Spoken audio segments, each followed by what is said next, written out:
Olá, pessoal. Outra transformação que nós vamos estudar é a transformação adiabática. A transformação adiabática ocorre sem que haja transferência de calor. Nesse caso, o gás nem recebe e nem perde calor. Um exemplo é quando acionamos um spray. Mas você pode até perguntar, por que o spray ele fica mais frio quando nós acionamos? Nós percebemos que o vapor que sai do spray ele é frio. E como isso acontece sem haver troca de calor? A transformação adiabática ela ocorre através da variação da energia interna, sendo que a quantidade de calor transmitida, ou seja, que ele perde ou recebe é igual a zero, nós temos que a variação da energia interna vai ser igual a menos T, ou seja, o valor negativo do trabalho. Então, quando o spray é acionado, o gás aumenta de volume, o gás se expande e, consequentemente, ele realiza um trabalho positivo. Se o trabalho é positivo, a variação de energia interna é negativa e, consequentemente, também a variação de temperatura é negativa.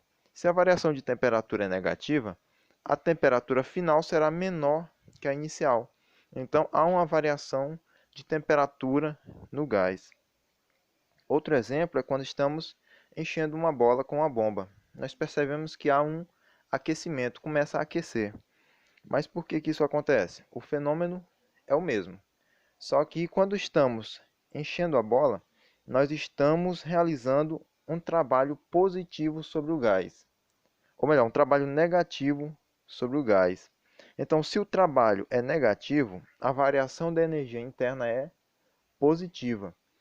E se a variação da energia interna é positiva, nós temos que a variação da temperatura também será positiva.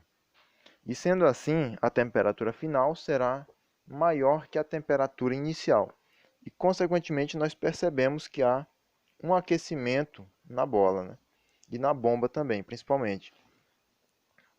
Outro ponto importante são as transformações cíclicas. A transformação cíclica ela deve sempre terminar no mesmo estado em que iniciou. Ou seja, as condições iniciais de pressão, volume e temperatura no final do ciclo são as mesmas do início do ciclo e não há variação da energia interna. Todo o calor que é transmitido somente é utilizado para realizar trabalho. Toda a troca de calor que o sistema realiza serve somente para realizar trabalho. Então, nós temos aqui um exemplo de um ciclo. No nosso ciclo, observamos aqui que do ponto A para o ponto B, ou melhor, do estado A para o estado B, há uma expansão isobárica, ou seja, o gás se expandiu mantendo uma pressão constante. Ele aumentou de volume, mantendo a mesma pressão. Então, houve um trabalho positivo. A quantidade de calor que ele recebeu serviu para realizar um trabalho positivo. E do estado B para o estado C, nós vemos que houve uma transformação isovolumétrica, ou seja, uma transformação a volume constante. Houve uma redução da pressão, mas o volume permaneceu constante. E não houve trabalho algum nesse caso. Do estado C para o estado D, nós vemos que houve uma compressão isobárica, ou seja, houve uma redução do volume. O volume no estado D é menor que o volume no estado C. Sendo assim, o trabalho vai ser negativo do estado C para o estado D. E nós vamos somar o trabalho negativo com o trabalho positivo que ocorreu do estado A para o estado B, né?